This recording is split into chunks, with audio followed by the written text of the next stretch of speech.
keep running faster and faster. I don't know where we're after, yeah. We keep up with disaster, disaster. I'm thinking that they're after me. We're running like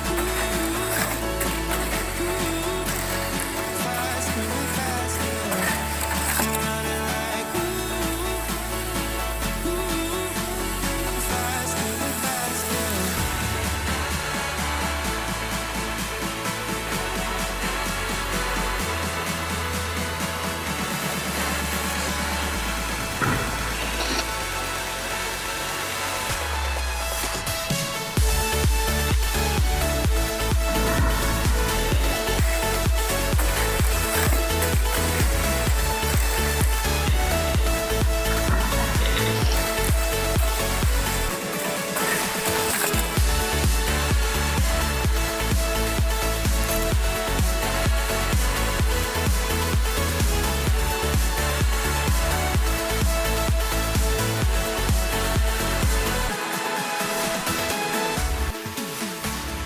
We keep running faster and faster. I don't know where we're after, yeah. We keep up with disaster. Bismillahirrahmanirrahim, guys. Ada yang suka VZ nggak ini? Nggak ada ya. Nah, jadi aku ngerasa kemarin larinya enak. Kebetulan bouncingnya cuma satu. Kalau bouncingnya 1,5, aduh ampun, nggak bisa, susah. Kalau di loop sekalian di LC-nya susah, terlalu kenceng. Kalau di tap satu-satu terlalu pelan, ya itulah. Jadi kemarin itu ya beruntung. Aku pakai stay HG carbon rear stay yang 3 mili. Kemarin itu dapat harga murah ya, 168.000 di Dolphin Tamiya. Kemarin itu dia rilis ulang kan, pakai ini.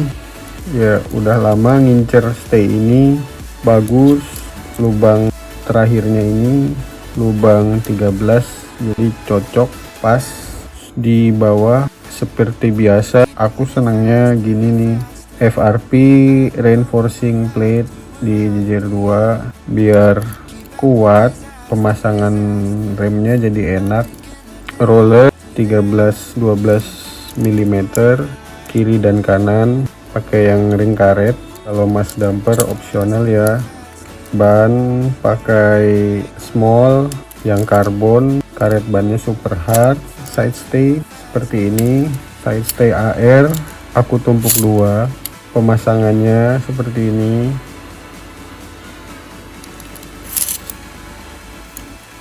Bearing roda ya, HG round hole ball bearing. Di belakang pakai multi roller stay HG carbon. Ini pakai mas damper with ball connector. Ditahan pakai gawang dari rubber tubing supaya dia nggak kebablasan ke atas, karena kalau kebablasan ini sering copot ball konektornya. Seperti biasa ini brake stay, terus underguardnya yang belakang FRV reinforcing plate. Pemasangan brake stay langsung ke sasis, nggak ada spacer-spaceran. Pemasangan multi roller stay yang belakang ini juga langsung ke sasis yang di bagian atas. Jarak spacernya pakai spacer 6 mili dan 1,5 mili, jadi totalnya 7,5 mili. Mas dampernya seperti ini, slimline. Ini pakai damper Kowin. Roller belakangnya HG lightweight yang 19 mm. Rasionya 4:1 Hyperdash.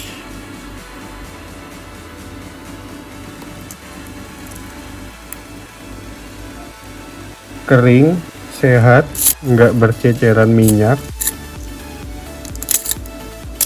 Aku juga nggak ngelakuin apa-apa ya di transmisinya ini, soalnya bingung juga mau diapain. Alhamdulillah aman. Paling yang sering masalah itu di spur gear, sering ngelos tuh dari ininya, dari as rodanya. Ya gini aja.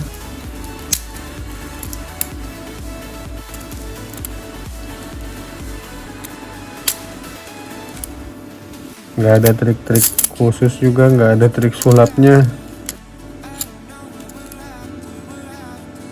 Gimana, ada yang seneng VZ sering membal? Indonesia kan itu wajib turun slope, satu strike langsung belok, itu rawan banget.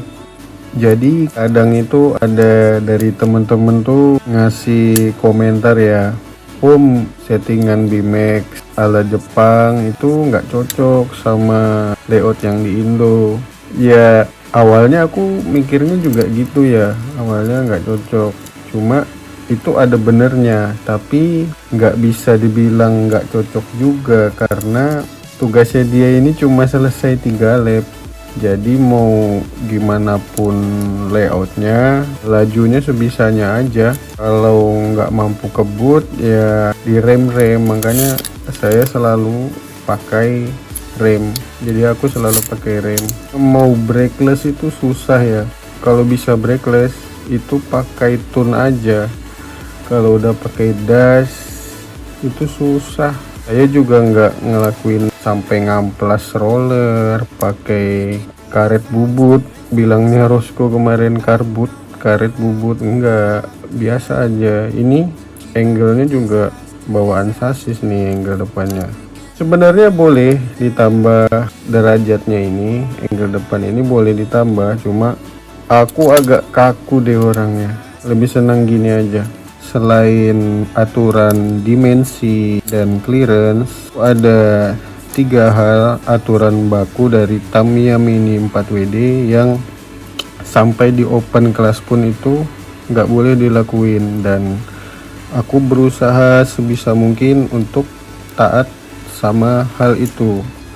Jadi dari yang poin pertama itu modifikasi motor dalam bentuk apapun itu nggak diperbolehkan, termasuk yang kebiasaan udah umum di Indonesia itu ngebolongin tutup motor, dan itu nggak mungkin aku lakuin karena itu pelanggaran yang keras sekali itu kalau modifikasi motor. Sampai di open class pun, kelas terbuka yang boleh potong modif apapun itu motor dilarang modifikasi. Yang kedua, modifikasi yang dapat merusak lintasan. Tamiya Mini 4WD itu nganjurin bagian-bagian yang bawah ini yang ada kepala baut pakai baut countersunk.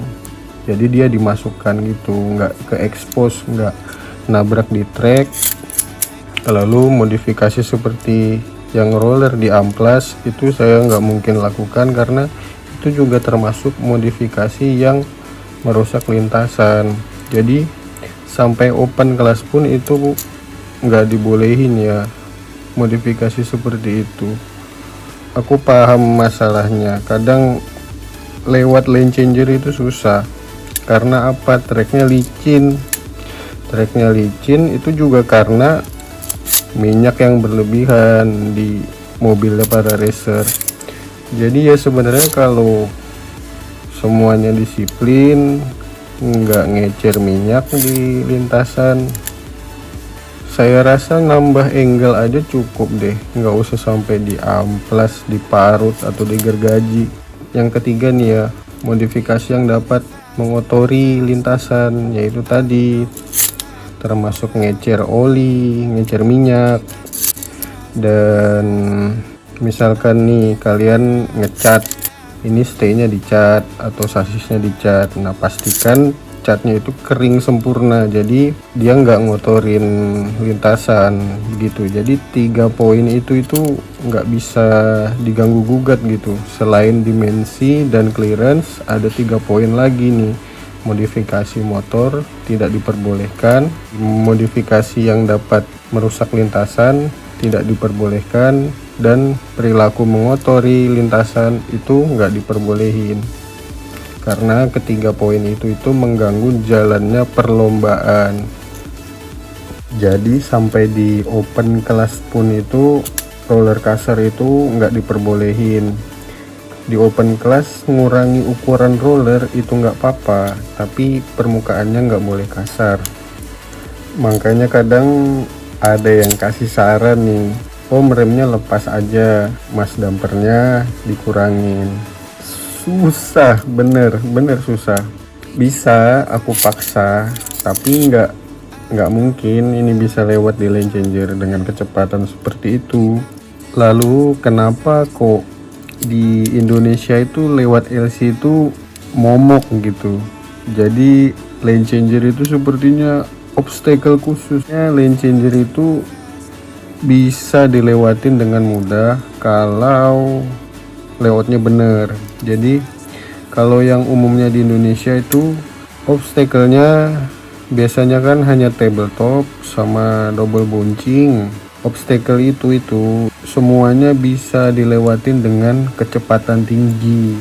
Nah, jadi memang dituntut cepet, harus yang ngelos, larinya nggak boleh ngerem, dan kecepatan seperti itu ingin bisa lewat di lane changer. Nah, itu yang repot.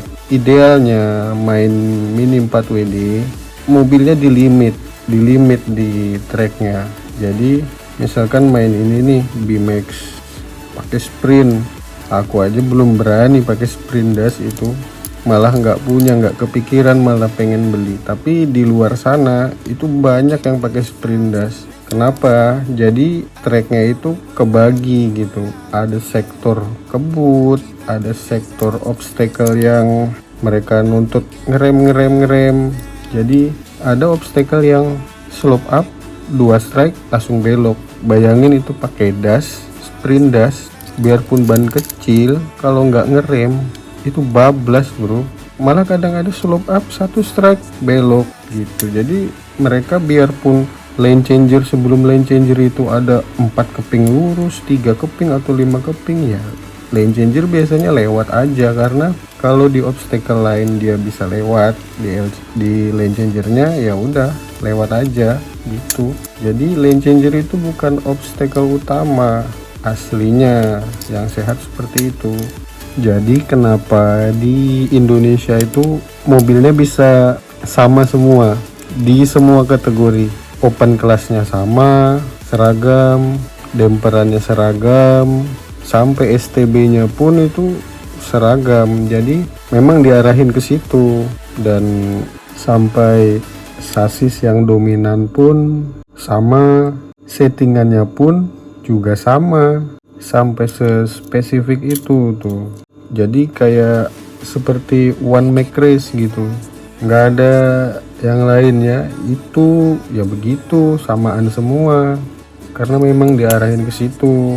Dari layout aja dalam semusim di tiap serinya nggak bakal pernah mau ngerubah, apalagi sampai disuruh ngerem, udahlah disuruh kebut benjut lah pokoknya, nggak bakal disuruh ngerem, disuruh kejar limit.